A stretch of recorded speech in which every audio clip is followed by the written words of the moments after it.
सभी महापुरुषों को हम चरण वंदन करते हुए मंच पर उपस्थित सभी लोगों का चरण वंदन करते हुए हमारे सामने बैठी सभी माताओं और बहनों का हार्दिक एवं स्वागत एवं वंदन एवं अभिनंदन करते हैं। आज बहुत चिंतन का विषय है। हम लोग जो है कार्यक्रम तो करते हैं, लेकिन इस कार्यक्रम का प्रभाव कितने तक रहता है, इस पर हमें जो है सबसे ज़्यादा चिंतन मंथन करने की जरूरत है।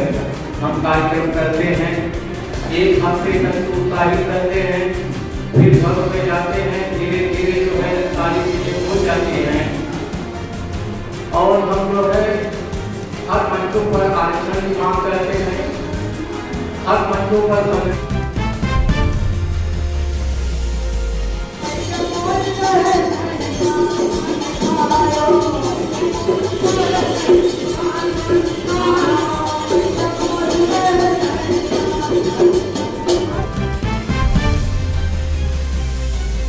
स्थितियाँ आदिवासी समाज की चल रही हैं और पूर्व से तो अब काफ़ी उसमें परिवर्तन आया है, मगर अभी भी तमाम ऐसे समाज के आदिवासी लोग हैं और जो आदिवासी मतलब ये मूल जो निवासी है वही आदिवासी है।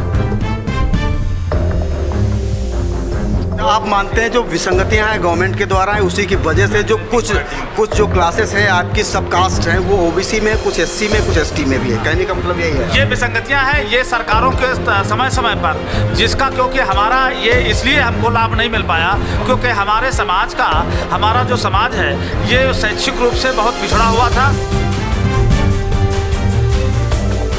क्या संदेश देना चाहेंगे आज विश्व आदि दिवस पर हमें संदेश देना चाहते हैं कि वेदों की जिन्होंने रचना करी वो भी निषाद थे। विश्व आदिवासी दिवस के शुभावसर पर आज न्यूज़ ताबड़तोड़ की टीम लखनऊ में है। हमारे पीछे एक बैनर है, आप देख सकते हैं, लिखा है विश्व आदिवासी दिवस के शुभावसर पर सामाजिक एकता एवं जागरूकता कार्यक्रम। ये सोशल इंटीग्रेशन और सोशल अवेयरनेस के लिए कार्यक्रम रखा गया। थोड़ा सा मैं बताना चाहूँगा कि आखिर ये विश्व आदिवासी दिवस कब से स्टार्ट हुआ। अगर विश्व आदिवासी दिवस की बात करें तो जिनेवा में जो यूएनओ यूनाइटेड नेशन ऑर्गेनाइजेशन के द्वारा 9 अगस्त 1994 से स्टार्ट हुआ। इसका उद्देश्य यही है कि जो ये कम्युनिटी है, जो शेड्यूल्ड ट्राइब्स है, कम से कम विकास की मुख्य धारा में जुड़े, एजुकेशन, बिजनेस और डेवलपमेंट की धारा से जुड़े यहाँ पे लोग हैं। बात करेंगे आखिर इस कार्यक्रम का आज का उद्देश्य क्या था और कितने लोगों ने पार्टिसिपेट किया और इस कार्यक्रम के माध्यम से ये लोग क्या संदेश देना चाहते हैं। सर सर्वप्रथम आपका न्यूज़ ताबड़तोड़ में स्वागत है। मैं चाहूँगा आप हमारे दर्शकों को बताएं आज का क्या कार्यक्रम है और आपका परिचय क्या है।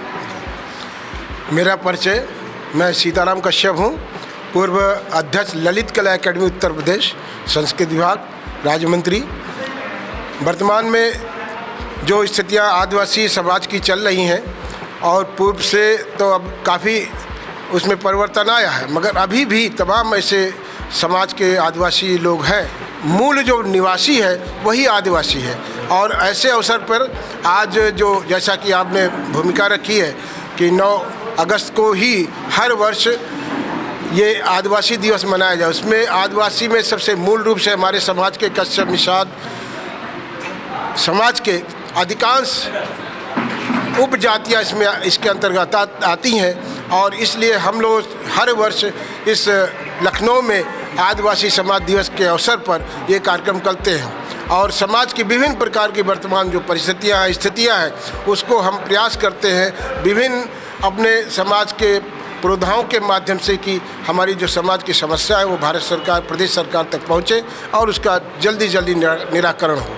एक इसमें कन्फ्यूजन सा लगता है महोदय कि अगर बात करें शेड्यूल्ड ट्राइब्स की, अनुसूचित जनजाति की या आदिवासियों की, तो उसमें क्या है कि जो कश्यप निषाद वगैरह जो हैं ये ओबीसी में आते हैं, अदर बैकवर्ड क्लासेस में। इसके लिए आप लोग कुछ प्रयास कर रहे हैं इस मंच के माध्यम से। हमारे भाई है कैलाश निषाद, इसके बारे में विस्तृत। मैं कैलाश नाथ निषाद, प्रदेश अध्यक्ष नेशनल एसोसिएशन ऑफ फिशरमैन, राष्ट्रीय निषाद संघ। आज विश्व आदिवासी दिवस पर हम लोग ये एक गोष्ठी कर रहे हैं जिसमें काफ़ी पूरे प्रदेश से एवं कई प्रांतों से भी हमारे लोग आए हुए हैं, मैं सबका स्वागत करता हूं। आज विश्व आदिवासी, अभी आपका एक क्वेश्चन था कि आदिवासी और जो निषाद कश्यप है ये ओबीसी में है। ये विसंगतियां हैं क्योंकि भारत में आदिवासी, द्रविड़ और निषाद जो है कीर के नाम से, कोल के नाम से, भील के नाम से, धीवर के नाम से, ये हमारी मूल जाति है। आदिवासी और हम भारत के मूल निवासी हैं। और जो भारत की सभ्यता है, हड़प्पा सभ्यता, वो भी हमारे निषाद समाज की ही सभ्यता है। और यहाँ तक आप जानते होंगे कि भारत का, देश का नाम जो भारत है, वो भी हमारे जो भारत नाम पड़ा वो भी हमारे वंश से ही उत्पत्ति उसकी है। और ओबीसी में जो 1947 देश आज़ाद होने के बाद में श्रेणियों में बांटा गया, जिनकी सामाजिक, आर्थिक, शैक्षिक स्थिति पर विभाजन हुआ। लेकिन जो हम लोगों के मूल निवासी थे, आदिवासी हम लोग थे, हम लोगों को कुछ हमारी उपजातियों को आदिवासी में डाला गया और कुछ को ओबीसी में डाला गया। जबकि हम लोगों को आदिवासी में ही सभी हमारी जो केवट हो, मल्लाह हो, धीमर हो, बाथम हो, गोड़िया हो, रैकवार हो, जो हमारी उपजातियां हैं, गोंड हो, मझवार हो, ये मूल आदिवासी जातियां हैं, इनको उसमें रखना चाहिए था। लेकिन हमारे कुछ नदियों से, जंगलों से हटके जो मैदानी क्षेत्र में आए, उसमें थोड़ा विकास हुआ और वो विकास के आधार पर हम लोगों को सरकारों ने हमारे साथ विसंगतियां की और हमको ओबीसी में डालने का काम किया। जबकि हम आप मानते हैं जो विसंगतियां हैं गवर्नमेंट के द्वारा हैं, उसी की वजह से जो कुछ जो क्लासेस हैं आपकी सब कास्ट हैं, वो ओबीसी में, कुछ एससी में, कुछ एसटी में भी है। कहने का मतलब यही है, ये विसंगतियां हैं, ये सरकारों के समय पर, जिसका क्योंकि हमारा ये इसलिए हमको लाभ नहीं मिल पाया क्योंकि हमारे समाज का, हमारा जो समाज है ये शैक्षिक रूप से बहुत पिछड़ा हुआ था। हमारे समाज का कोई गॉडफादर ना होने की वजह से ये विसंगतियां हमारे सामने आई। अच्छा, गॉडफादर ना होने की वजह से जो है विसंगतियां, हो सकता है कि आने वाले समय में इस समाज का कोई गॉडफादर हो। क्या संदेश देना चाहेंगे संक्षिप्त में इसका? आज भारत विश्व आदिवासी दिवस पर हम ये संदेश देना चाहते हैं कि वेदों की जिन्होंने रचना करी वो भी निषाद थे। वेद व्यास जी, चारों वेदों की रचना उन्होंने की। संदेश क्या देना चाहेंगे सर? आज ये संदेश देना चाहते हैं कि हम राज्य सरकार से और केंद्र सरकार से ये आग्रह करते हैं कि इनकी विसंगतियां दूर की जाएं और प्रांत सरकारें अपना प्रस्तावित पत्र केंद्र सरकार को भेजने की कृपा करें। और केंद्र सरकार से मेरा आग्रह है कि इनकी विसंगतियों को जल्द से जल्द दूर करने की कृपा करें, उनकी कृपा होगी। और अच्छा, मतलब विसंगतियों को दूर, ज़्यादातर लोग विसंगतियों के बारे में बात कर रहे हैं। जो कार्यक्रम के संयोजक हैं, जो कोऑर्डिनेटर है इस प्रोग्राम के, उनसे भी बात करेंगे। सर, स्वागत है न्यूज़ ताबड़तोड़ में। कैसा रहा आज का कार्यक्रम? आज का कार्यक्रम हमारा बहुत ही सफल रहा। हमारे जो सम्मानीय अतिथिगण दूसरे प्रांत दिल्ली से आए हैं, वो इस कार्यक्रम में दूसरी बार आए हैं और ये उनका दूसरा आगमन था।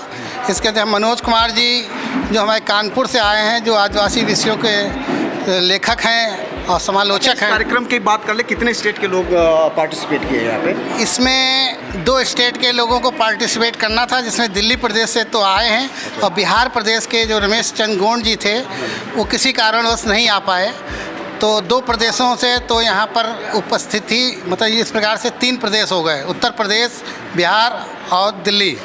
और उत्तर प्रदेश के हमारे जो कई ज़िलों से, दूर दूर से, मिर्ज़ापुर, चित्रकूट, सुल्तानपुर, बस्ती और आपके सीतापुर, लखीमपुर से लोग यहाँ पर जो आकर के भाग लिए हैं और संगोष्ठी का कार्यक्रम हुआ, जिसमें मूलभूत समस्याएं जो हमारे समाज की हैं उन पर विचार किया गया और ये निर्णय लिया गया कि एक शिष्टमंडल जो है तैयार किया होगा और वो तैयार होकर माननीय मुख्यमंत्री से मिल करके अपनी समस्याओं का अवगत कराएगा। इस संबंध में हमारे जो कैलाश निषाद जी हैं वो पूर्ण रूप से सहयोग प्रदान करेंगे। अच्छा, यहाँ पे एक संगोष्ठी थी, वर्कशॉप थी, वर्कशॉप में कुछ डिसीजंस लिए गए, कुछ इशूज़ पे बात की गई, उस इशूज़ को टैकल करके जो है गवर्नमेंट के पास ले जाएंगे। हालांकि आज के कार्यक्रम के बारे में आपकी क्या प्रतिक्रिया है, कमेंट बॉक्स में जाके हमें जरूर बताएं और देखते रहें न्यूज़ ताबड़तोड़ बलवीर कश्यप। क्या, जय हिंद, जय भारत।